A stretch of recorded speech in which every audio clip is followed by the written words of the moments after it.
இவங்களை காப்பாத்தணும்னு சொல்லிட்டு என்ன செய்யறாரு, ஒரு நாள் உட்காந்து பார்த்துட்டு இருக்கும் போதே அவர் கண்ணு முன்னாடியே ஒரு எகிப்தியன் என்ன செய்யறானா, இந்த இஸ்ரேல் ஜனங்கள் இருக்காங்க இல்லையா, அவங்கள ஒருத்தனை ரொம்ப அடிச்சு கொடுமைப்படுத்துறான். இத பார்த்தோன்னா மோசேக்கு பயங்கர கோபம் வருது.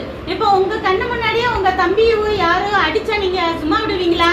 விட மாட்டீங்களா? போய் அடிக்கிறவன்ட்ட கேள்வி கேட்பீங்களா மாட்டீங்களா? அதே போல அவரும் போய் கேட்கிறாரு எகிப்தியன்ட்ட.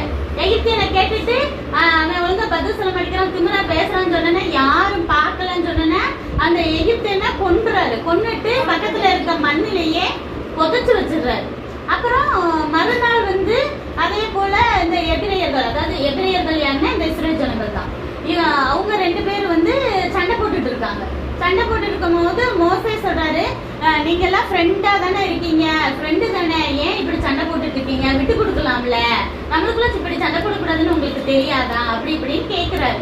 உடனே அதுல ஒருத்தன் சொல்றான், உன்னை யாரு எனக்கு